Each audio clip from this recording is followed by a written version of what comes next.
కన్యా రాశి కన్యా లగ్న జాతకులకి ప్రధానంగా జాతకరీత్యా ఉన్న దోషాలకంతా కూడా పరిష్కారం ఆచరిస్తూ ఉండాలి.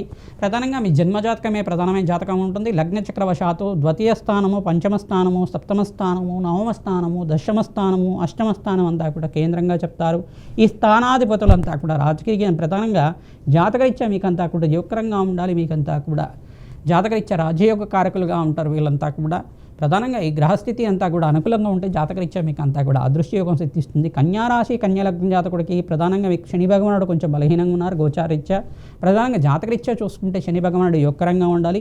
ఉద్యోగ కారకుడు మరియు వ్యాపారంలో కారకుడు కాబట్టి మీకు అంతా కూడా అదృష్టయోగాన్ని ఇచ్చే విధంగా ఉంటుంది. ప్రధానంగా శ్రీనివాస కళ్యాణం ఆచరించడం, పరమేశ్వరుడికి ప్రీతికరంగా మీరంతా కూడా అభిషేకాది కార్యక్రమాలు, పరమేశ్వరుడి కళ్యాణం అంతా కూడా ఆచరించిన వాళ్ళకి శీఘ్ర కళ్యాణ యోగం సిద్ధిస్తుంది. వివాహాది శుభకార్యాలు జరిగిన తర్వాత మీకు అంతా కూడా అదృష్టయోగం కలిసి వస్తుంది. తద్వారా వ్యాపారంలో కావచ్చు, వృత్తిలో కావచ్చు మార్పులు జరగడానికి ఆస్కారం ఉంటుంది. స్థిరాస్తి లాభాలంతా కూడా సిద్ధించడానికి ఆస్కారం ఉంటుంది.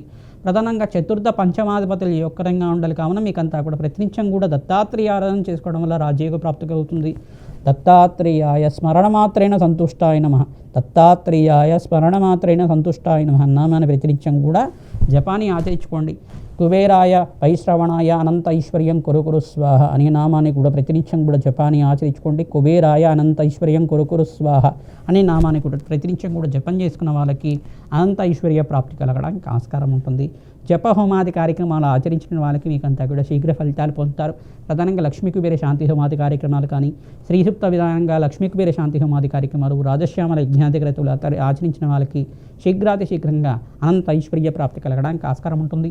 జూన్ 1వ తారీఖు తర్వాత నుంచి మీకంతా కూడా బృహస్పతి ఉచ్చస్థానంలో సంచారం చేస్తారు. కావున అప్పటి నుంచి రాజయోగ ప్రాప్తి రావడానికి కన్యా లగ్న జాతకులకి, కన్యా రాశి జాతకులకంతా కూడా యోగకరంగా ఉంటుంది. కావున అందరికీ ఈ పరిష్కారం చెప్తున్నాం. ప్రతినిత్యం కూడా మహాలక్ష్మీదేవి సహస్రనామాన్ని 3 సార్లు వినడంగానే చదవడం కానీ చేయండి. తద్వారా రాజయోగ ప్రాప్తి కలుగుతుంది. ఆవునే దీపారాధన అంతా కూడా గృహంలో పెట్టడం ప్రధానంగా మీకంతా కూడా రాజయోగ ప్రాప్తిని ఇస్తుంది. ప్రతి అమావాస్యకంతా కూడా ఇంటి ముందు కట్టిన గుమ్మడికాయనంతా కూడా మార్చడం వల్ల రాజయోగ ప్రాప్తి కలుగుతుంది. లేదు 3 నెలలకు ఒకసారైన మార్చడం వల్ల కూడా ఇంటి దిష్టి దోష నివారణ అవడానికి ఆస్కారం ఉంటుంది. వాస్తు దోష నివారణ అవడానికి ఆస్కారం ఉంటుంది. బీదవాళ్లకు అన్నదానం చేయడం, దేవాలయ ప్రాంగణంలో అన్నదానం చేయడం వల్లకి మీకు అంతా కూడా మంచి ఫలితాలు పొందుతారు. అదృష్టయోగం సిద్ధిస్తుంది. రాజయోగ ప్రాప్తి కలుగుతుంది. శుక్రుడికి, బృహస్పతికి, శని భగవానుడికి, అంగారకుడికి, ఈ యొక్క రాహుకంతా కూడా జపహోమాది కార్యక్రమం ఆచరించే వాళ్ళకి శీఘ్రాతి శీఘ్రంగా మంచి ఫలితాలు పొందడానికి ఆస్కారం ఉంటుంది. ప్రధానంగా జూన్ 1వ తారీఖు తర్వాత నుంచి రాజయోగ ప్రాప్తి కలుగుతుంది. కనుక విశేషమైన హోమాది కార్యక్రమాన్ని ఆచరించండి. తద్వారా రాజయోగ ప్రాప్తి కలుగుతుంది. మేషాది ద్వాదశ రాశుల వాళ్ళకి మహాలక్ష్మీదేవి అనుగ్రహం కలగాలన్నా, ధనాదాయం పెరగాలన్నా ఎటువంటి పరిష్కారం ఆచరించాలి సంపూర్ణంగా విశ్లేషణ చేయడం జరుగుతుంది.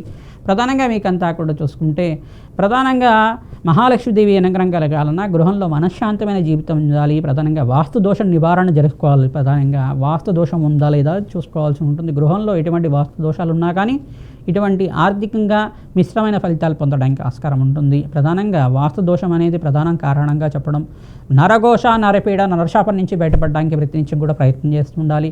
ప్రధానంగా ఈ యొక్క కర్పూరంతో కూడా మంచి పరిష్కారం చేసుకోవడం. పచ్చ కర్పూరంతో ఇంట్లో అంతా కూడా ప్రతి ఒక్క మూలలో ఒక చిన్న గాజు గ్లాసుల్లో కానీ, చిన్న గాజు పాత్రలో అయినా కానీ ఈ పచ్చి కర్పూరాన్ని వేసి ప్రతి ఒక్క మూలల్లో పెడుతూ ఉండడం వల్ల, ఎక్కడైతే డబ్బులు దాచిపెట్టుకుంటున్నారో ఆ ప్రాంతం దగ్గర పచ్చ కర్పూరాన్ని పెట్టడం వల్ల మీకంతా కూడా తెల్లవాళ్ళు, పచ్చ కర్పూరం పెట్టడం మరియు లవంగాలు పెట్టడం వల్ల విపరీత ధనాకర్షణ పెరగడానికి ఆస్కారం ఉంటుంది. అదృష్టయోగం సిద్ధిస్తుంది. తద్వారా రాజయోగ ప్రాప్తి రావడానికి ఆస్కారం ఉంటుంది. ఈ యొక్క శ్రీసూక్త విధానంగా జపము హోమాది కార్యక్రమాలు ఆచరించిన వాళ్ళకి ధనాదాయం విపరీతంగా పెరగడానికి ఆస్కారం ఉంటుంది. లక్ష్మీ కుబేర శాంతి హోమాది కార్యక్రమాలు మా యొక్క దేవాలయంలో అంతా కూడా ప్రతినిత్యం కూడా చేస్తుంటాం. కావున మీరు సంప్రదిస్తే కనుక మీ గోత్రనామాలతోటి లక్ష్మీ కుబేర శాంతి హోమాది కార్యక్రమాలు ఆచరిస్తూ ఉంటాం. తద్వారా రాజయోగ ప్రాప్తి కలుగుతుంది.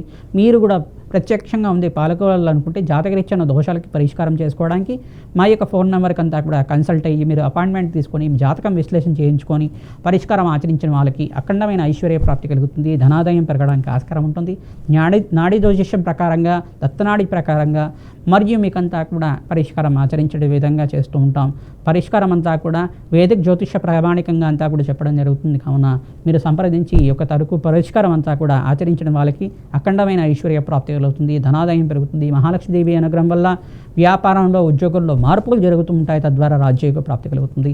మీ జన్మ జాతకమే ప్రధానమైన జాతకంగా ఉంటుంది. జాతకరీత్యా ఉన్న దోషాలకి తరచుగా మీరంతా కూడా శాంతి హోమాది కార్యక్రమాలు ఆచరిస్తూ ఉండాలి. కులదేవత ఆరాధన చేయడం, బీదవాళ్ళకి అన్నదానం చేయడం వల్ల, గోమాత సేవ చేయడం మాత్రం చేతనే కర్మదోష నివారణ అవుతూ ఉంటుంది. తద్వారా రాజ్యోగ ప్రాప్తి కలుగుతుంది. శ్రీమాత్రే నమః. శ్రీ మహాలక్ష్మీదేవ్యే నమః.